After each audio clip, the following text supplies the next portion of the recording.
phone from 1885? Huh? Your phone from 1885? It has a signal, yes.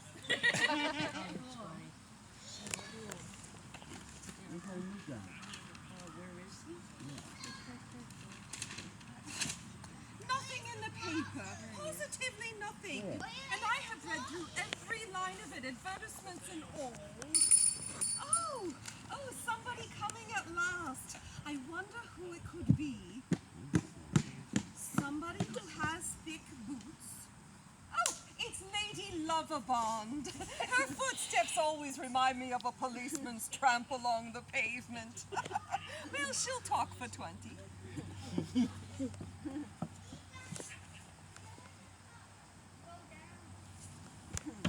Nobody after all, really. This is too bad.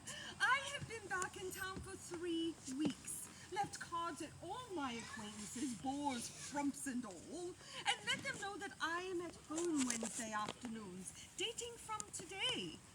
It's nearly 5 o'clock and nobody's been near me.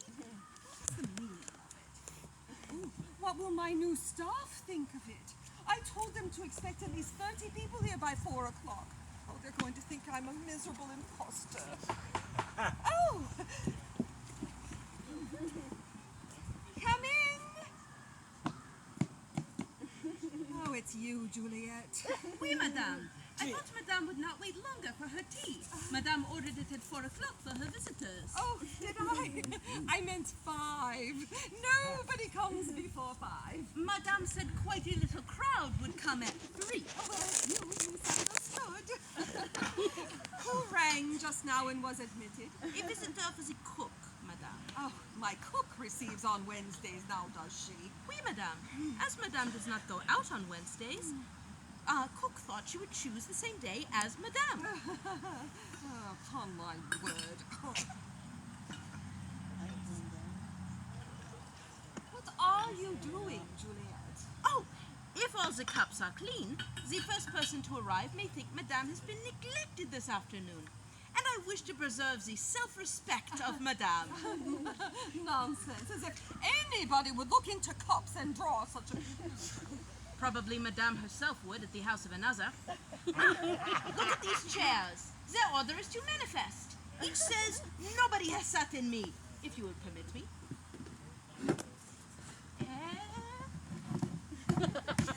Voila, that is better. Has madame any further orders?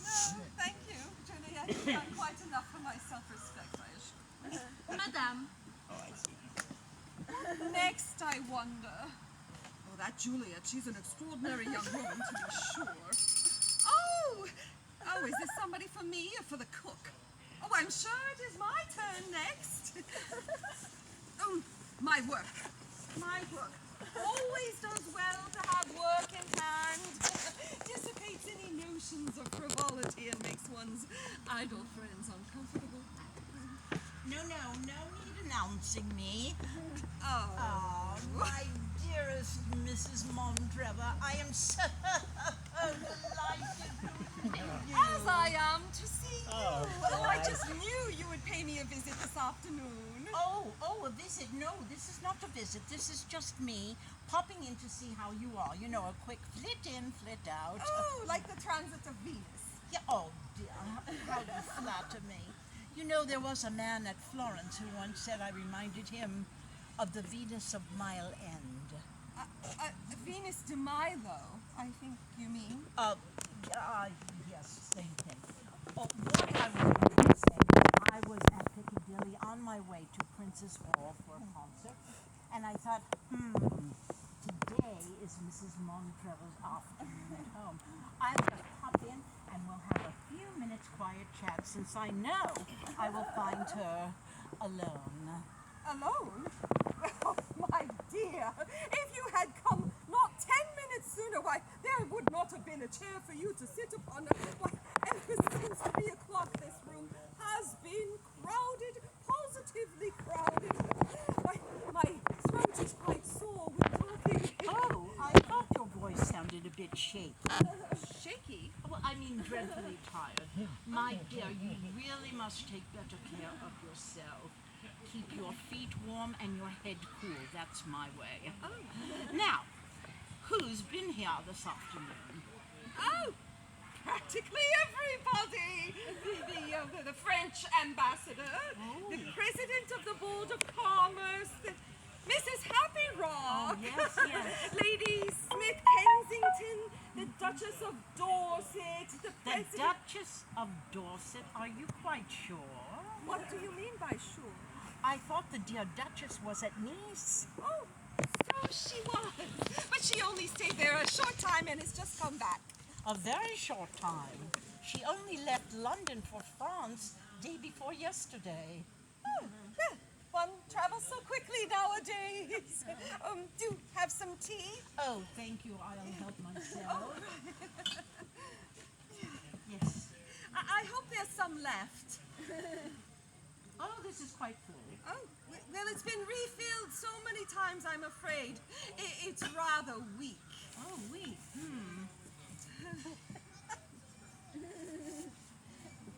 Not at all. It's as though it's never been touched. What wonderful tea yours must be. Oh, just what everyone has remarked this afternoon. Yes, I'm not at all surprised. My dear, I have 1,000 apologies to offer you. Apologies? Yes, you remember the other evening when I lent you my box at the opera? Oh, and promised to join me and never came. Really, dear, I ought to scold you. You put me in a most awkward situation. Yes, compelled you to spend the evening tete-a-tete with a strange gentleman. Too bad, wasn't it? But I had the most dreadful headache. Yes, so your friend told me. Of course, we expected you every moment. Yes, Who in the world is he? Herr van Wulfhausen. Herr von- Yes, and did he remain in the box? Oh, all the evening, as I say, expecting you every moment. Yes, I know these headaches are just such a terrible inconvenience. And was he quite agreeable? Oh, more agreeable than most men. Why, he had not a single unpleasant thing to say of any lady in the house, and he seemed to recognize most of them. What is he? What is he? What is he? Well, he's an artist. Oh, an artist. Do you see him often? Oh, constantly. I saw him this morning, and my dear, he could not stop talking about you. What? He had the impertinence? Yes, to admire you. Indeed, from an artistic point of view. Oh, well then, I suppose I must forgive him. To tell you the truth, dear, there are days when one does feel, without any nonsense, that one does look excessively nice. Evenings generally, I would think. By the by, my dear, what has happened to that beautiful Japanese cabinet of yours? Oh, I gave that to my husband. With all its contents? Oh, my dear. Well, I know you kept your secrets in there. But I took out my secrets, as you choose to call them, and I substituted cigarettes. Never trust one of those Japanese cabinets. Well, I don't trust anything much. But what is wrong with these particular cabinets? Well, my husband was always envying me the possession of mine, so I thought I would give him a similar one on his birthday. When it came from the shop, I had the curiosity to see whether the resemblance extended to the locks. It did extend. My key fitted his lock and vice versa. Well, you can understand at once that that was a fatal objection. I certainly do understand it. So I took it right back to the shop and I asked for a different one with a different lock, and I was told that all Japanese cabinets are made upon the same model, locks and all. No fools they, those Japanese husbands. So, I got this little casket for myself with a Brahma lock and gave my husband the one he wanted. Having previously transferred all your secrets. If you choose to call them so. Everyone has private papers not suited for publication. You have some, I'm sure, widow though you are. You've shown me the outside of your secret repository. Oh, if only I could see in there, I would find what I want. Yes, I'll admit I do have a small casket here. Oh, goodness, I am forgetting about the concert. I must go, my dear. I will see you tomorrow. Tomorrow is my afternoon at home. Yes, goodbye. Goodbye. Did you tell Herr von Wulfhausen that you're at home on Wednesdays? Oh, certainly not. But why not? He's an invaluable acquaintance, I assure you. Well, then bring him with you next week. I'll do more than that. I will take you with me next time I call on him. Oh, but is there a Frau? I mean, is he married? I never thought to ask. What are you thinking of? You don't know whether he is single or double, and you would actually call on him? He could be treble for all I know. What difference does it make? Everyone goes to see him, except you, apparently. He has a worldwide reputation. It is odd. I don't remember ever to have heard of him before. But his Christian name? Of course, Frederick. Frederick. Frederick? Frederick the ladies' tailor?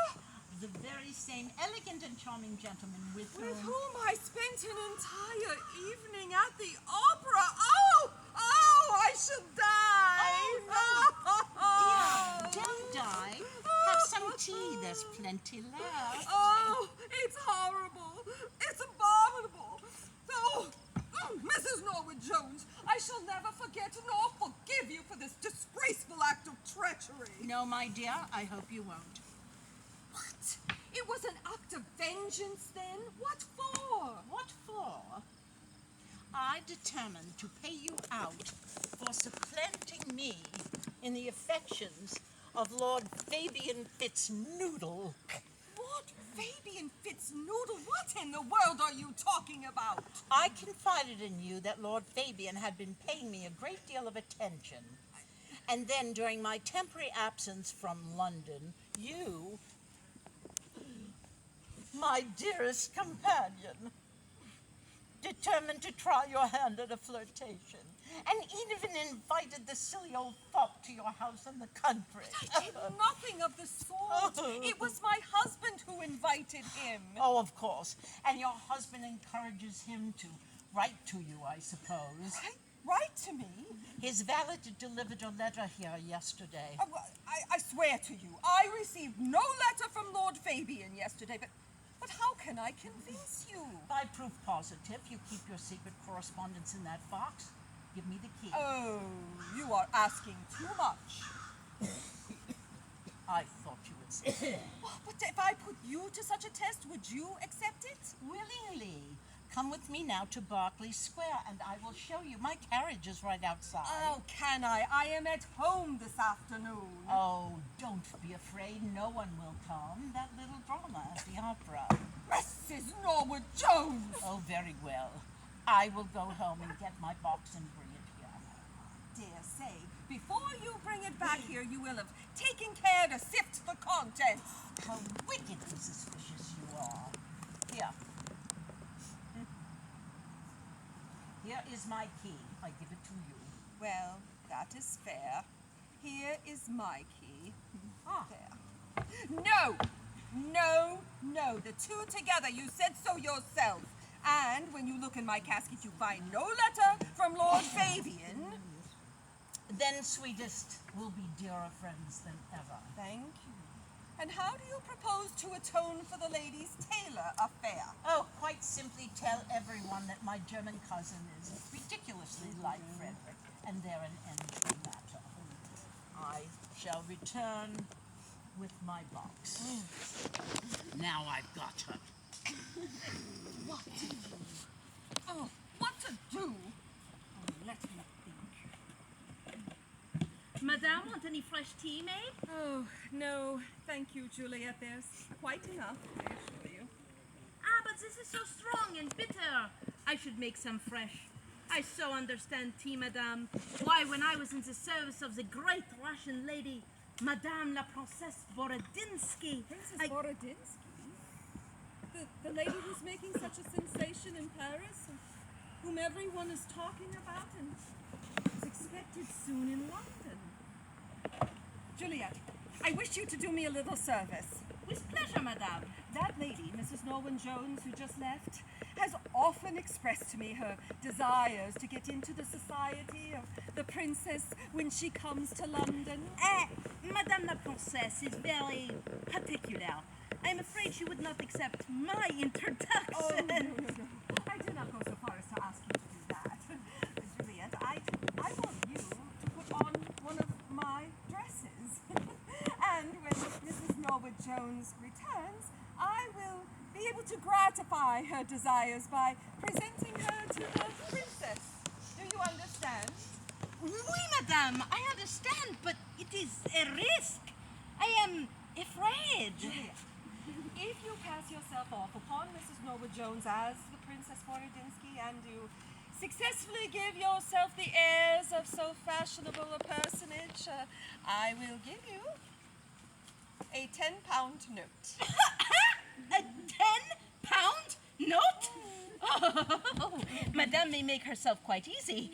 I was always clever at acting and wished to go upon the stage, but my family thought the profession unworthy of me. Be quick then, Juliet. I reckon upon your cleverness. I place my talents at the disposal of madame. In this case, madame does not reckon without her host. I will show the world how I may play the role of a grande dame.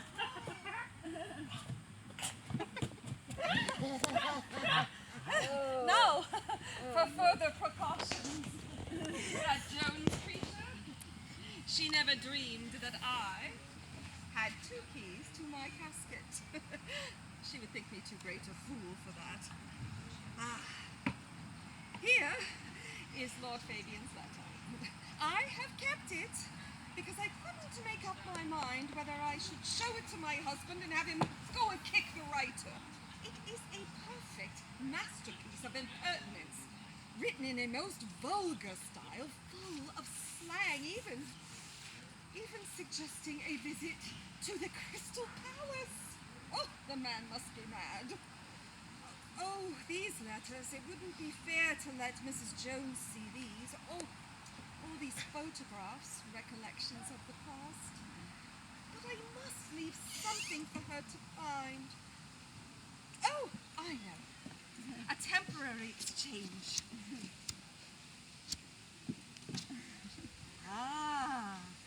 These photographs. All of my husband in different positions. How fond this man is of having his photograph taken, to be sure. I wonder if it's always for my sake. Well, I couldn't let Mrs. Jones see all of these. She would think that too good to be true.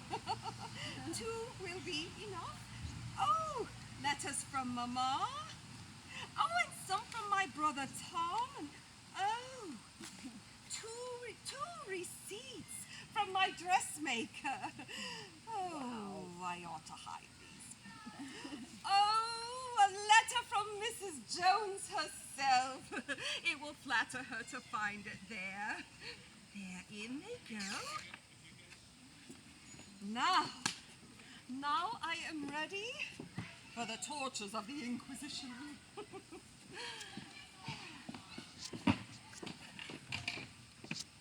Here it is, my sweetest, my Bluebeard's chamber. Ooh, a chamber of horrors or a Pandora's box? I'm sure you will understand as regards anything you may find in this box. You will keep the most complete discretion.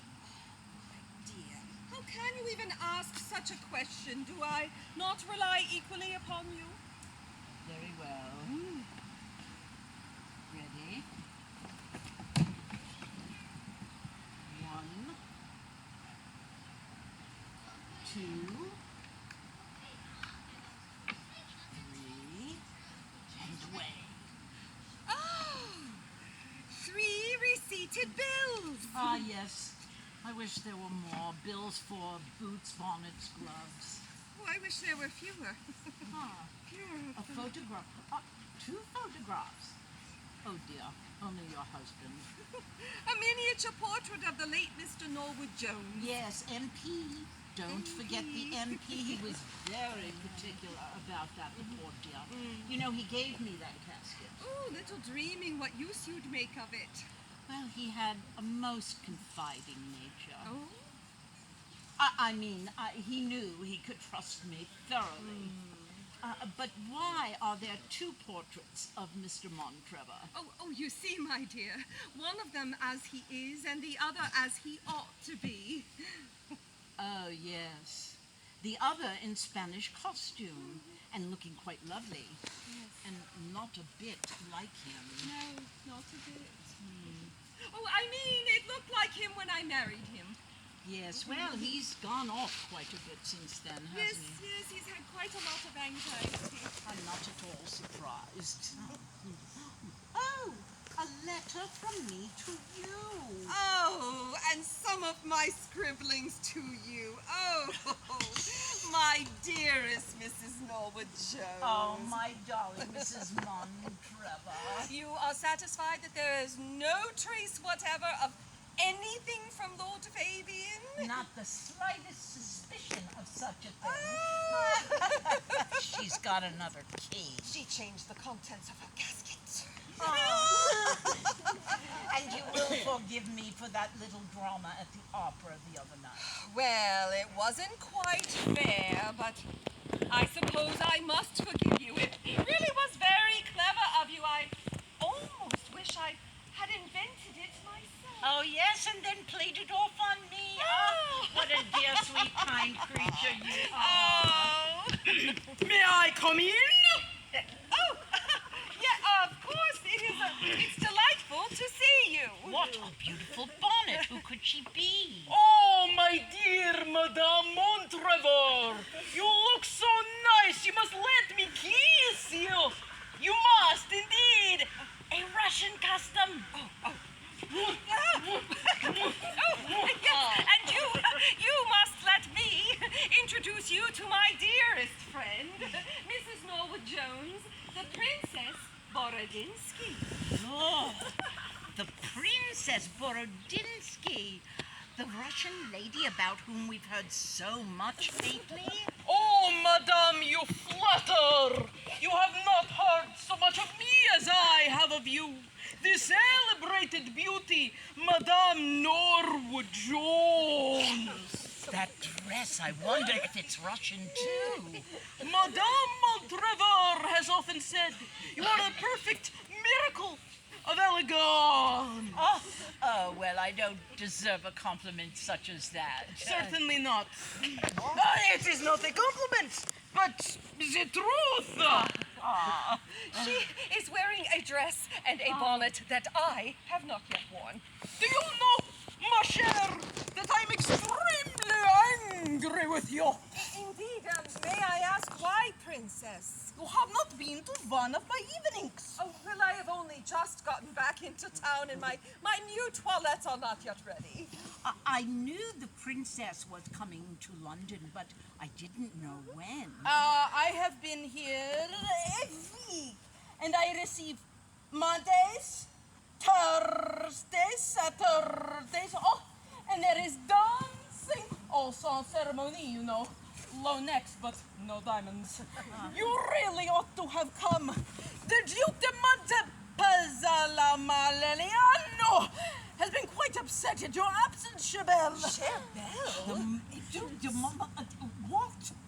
You have inspired him with a grand passion. Oh. And if you are not kind to him, you shall drive him to despair, my beautiful naughty lamb. This has gone too far. Gone out for a duke. I was wrong about Fabian. The princess has let the cat out of the bag.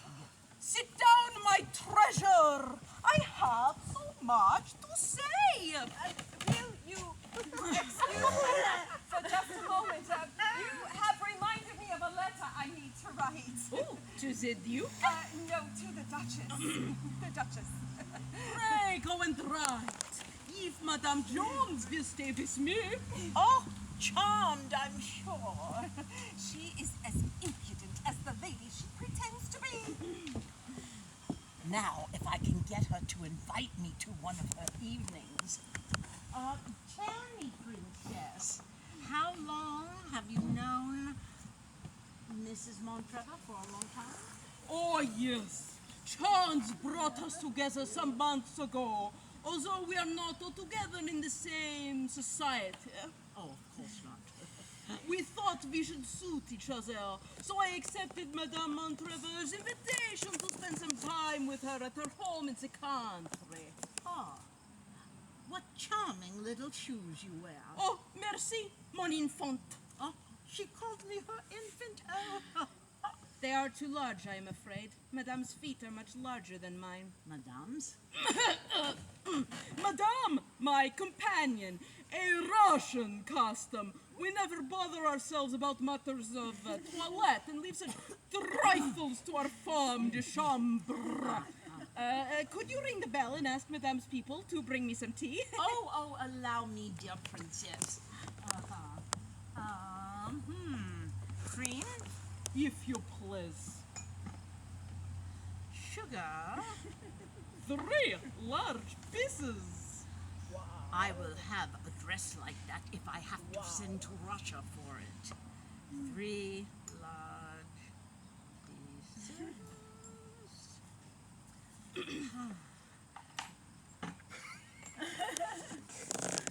I understand that the company in the country is quite nice. Oh, yes, but rather triste.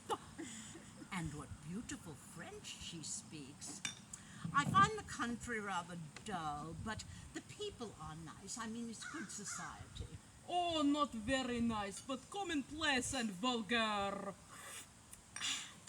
You surprise me, princess. Was not Lord Fabian Fitznoodle there? You don't call him vulgar, do you? Oh, no. Lord Fabian Fitznoodle is quite the gentleman. Very generous with his money and excellent taste. Generous with his money? What a strange thing for her to say. I understand that he paid a great deal of attention to Mrs. Montreux. Oh, not at all, not at all. Oh, allow me. I heard that he did. Oh, no. Lord Fabian Fitznoodle is quite the handsome man. A trifle passé, perhaps, oh, but his valet, have you met his valet? His valet, mon Dieu, is a remarkably handsome man. I do not have the pleasure of his acquaintance. What a strange thing for a Russian princess to say. It's very warm in here. Have you seen a fan anywhere about? Yes, on the chimney piece. Oh, would you please?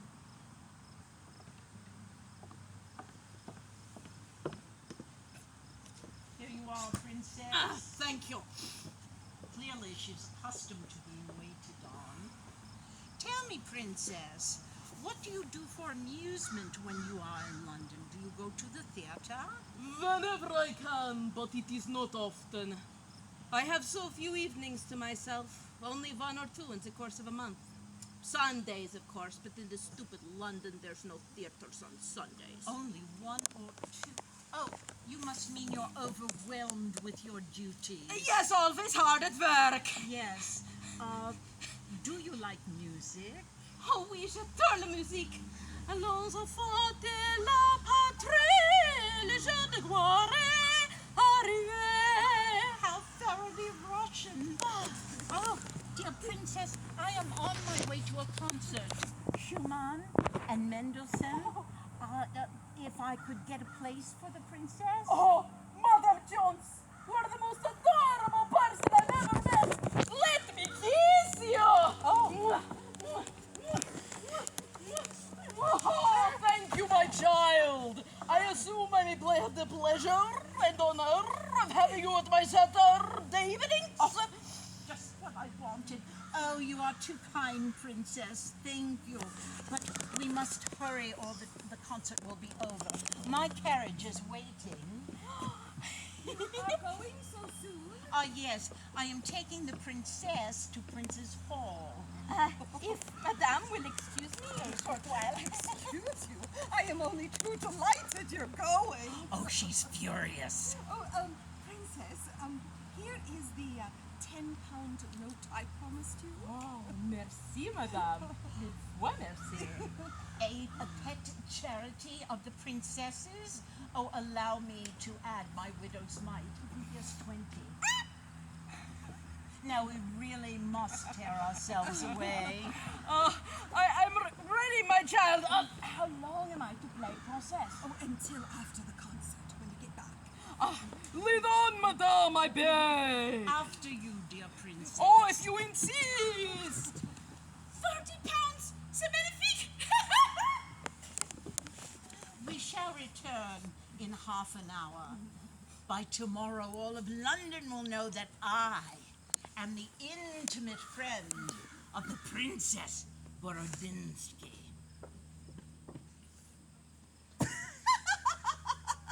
Tit for tat. I think I am revenged for the lady's tailor, Herr von Wolfhausen, indeed. Now, the concert is not a 3 minutes drive from here. Oh, if only my dear sweet friend Mrs. Norwood Jones sees some of her friends there, or better still, sees some of my friends who recognize Juliet by sight. Oh, she deserves it. She richly deserves it all. Oh, I knew she had a second key to her casket. Oh, suppose I had been so foolish as to believe in her good faith. Or if she had found Lord Fabian's extraordinary letter. I have not answered it. If he dares to mention the Crystal Palace in my presence again, I'll tell my husband. Oh, but as for Mrs. Norwood Jones. Oh, my dearest, you're back so soon. Oh, my sweetest. What a triumph. Oh. And she's invited me to her Saturday evening. Oh, but where is the princess? She is in your room removing her bonnet. Oh. Well, we got to the hall, but the concert was over. So all we could do was stand in the doorway and see people as they came out. Well, yes. And we saw many people I know. And I was very careful to make sure that they knew with whom I was. The Lady Mary Galloway and others. They laughed. They laughed, did they? Yes, because they heard me say that I had carried her away from you. Oh, you told them that. Oh, isn't she pleased? And then Lord Fabian appeared. Lord Fabian himself? Oh, this is good luck indeed. Yes, but it seemed that he did not have the acquaintance of the princess, so I took it upon myself to introduce him to her, and he laughed harder than Oh, others. dear me, how rude. Well, I thought that the princess would think so, but she had the tact to save the situation. She laughed as hard as he did. But then he was so overwhelmed about meeting the princess and so nervous that he left without saying a word. Not a word, yes. Now, my dear, if I'm going to stay, I would like to get rid of some of these things. May I ring for your maid? Oh, of course. She is entirely at your disposal. Ah, Did Madame ring? yes, I would. What? No. Yes. Oh, you. But you. Oh no! It is my maid, Juliet, otherwise known to you as... Princess Borodinski. I owed you one for that lady's tailor affair, and you have given me a receipt in full. Oh, this is horrible. Horrible. The Lady Mary Galloway. I waited on Lady Mary 1 year and 2 months. And did you wait on Lord Fabian too? Oh, no, Madame. It is Lord Fabian Fitznoodle who waits on me. What do you mean? It is not my fault, Madame, if I'm attractive and my lord has fallen in love with me. He said I was the only woman of distinction when we were all down in the country. In the country? But what of this letter I found in my room? Oh, merci, Madame. I've been looking for this letter of Lord Fabian's everywhere. There was a letter, and you deceived my confidence. Of course I did, and you guessed it. Well, what about this letter that the valet sent me? Another little Note d'amour for moi. You changed the contents of your casket. Well, of course I did. What did you think? Oh, Juliet, how thoroughly shocking. this is perfectly disgraceful. Shameful. Abominable. Would the ladies be taking any more tea? Leave the room.